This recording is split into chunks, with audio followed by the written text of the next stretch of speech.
Disney and Marvel Studios' Black Panther: Wakanda Forever clawing its way to the top of the domestic box office at $181 million. That is, by the way, the up-to-the-minute number here. The sequel to Black Panther, now the highest-grossing November premiere ever, coming in right behind the leading blockbuster so far for 2022, Top Gun: Maverick.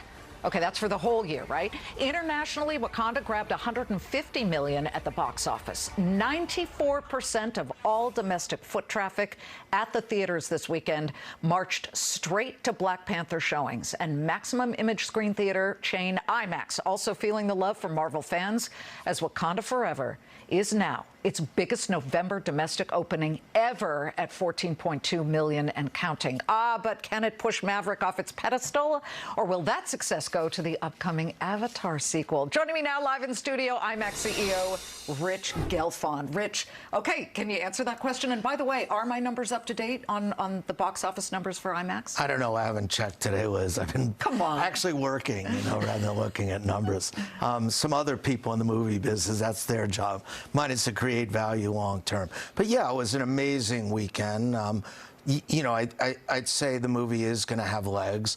I more look at the end of the year as a 1-2 punch with Black Panther and Avatar. And I've been saying all year that this is going to be an amazing culmination to the year. I mean, for IMAX, Avatar was our biggest movie ever. It was 13 years ago, and we did $250 million on 250 screens. We now have 1,700 screens. So, I think there's a good opportunity there. Black Panther, the results were terrific. One of the really good things is it opened 2 weeks before Thanksgiving. So Thanksgiving week, 45% of the kids are out of school. And then starting on Wednesday, 85% of the kids are out of school. So I think this thing has a good chance to have really good legs on it. In terms of predicting vis-a-vis Top Gun, I'm not getting in a shootout with Tom Cruise. I wouldn't either. That's not happening. But theatrical release versus streaming.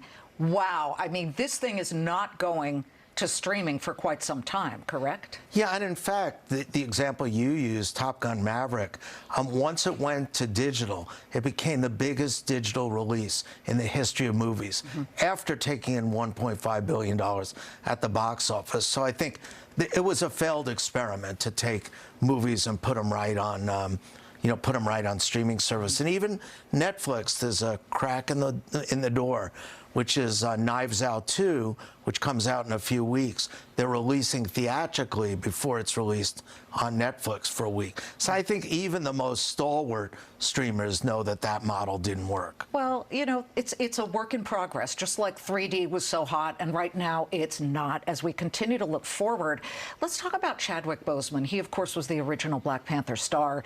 He died of cancer, tragically, in 2020, but he does appear in this film. How much of a driver do you think that is, and will it give a longer vapor trail to the success of this movie? So I think Disney and Ryan Coogler, the director, deserve an enormous amount of credit, because he died after shooting had started and after a script was locked. So they had to go back and rewrite the whole story and reshoot the entire movie. So you're right, there are small sequences that he's in. I think I don't know if you've seen it yet, but it's a really good movie. And I think, pun intended, it's a marvel the way they pulled it off.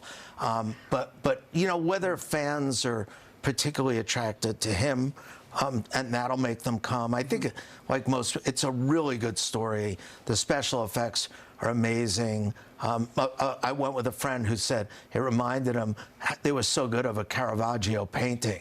So, I mean, that's a pretty high bar. Well, very visual, plus there are a whole bunch of different characters in there with all kinds of diversity, certainly. It didn't open in China yet. Is that because there is a gay character? And do you expect it to eventually get to open in China? And what will that mean for all your huge number of IMAX screens there? I don't know. It's been submitted. I really, predicting the Chinese, what films they're going to let in is like predicting the Mets and Yankees in the postseason. I mean, who knows? That's beyond me. But I think there's a good chance that Avatar gets in, and I think that will be a turning point for China.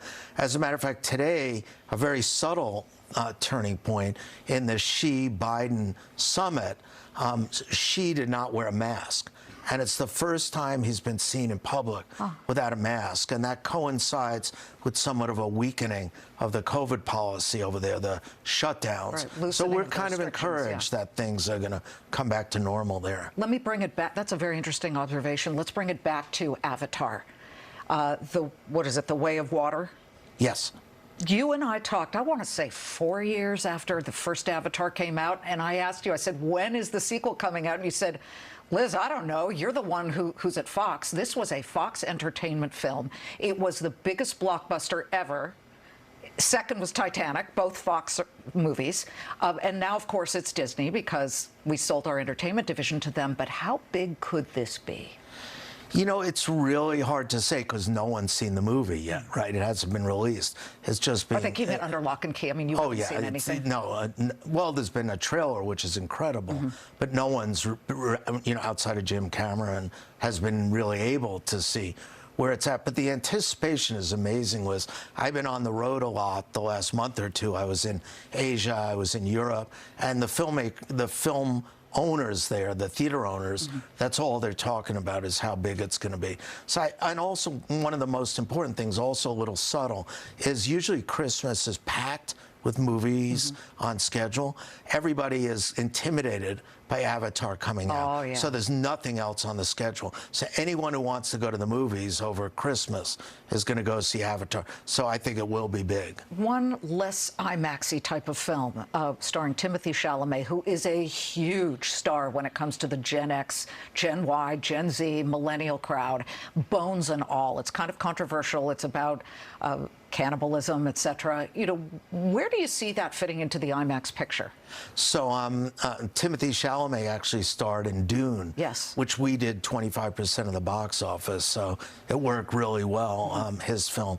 And, you know, I think we try and focus more on visually stunning blockbuster movies. I don't know enough about the movie, Liz, but generally cannibalism is not one of our three leading criteria when we pick out movies.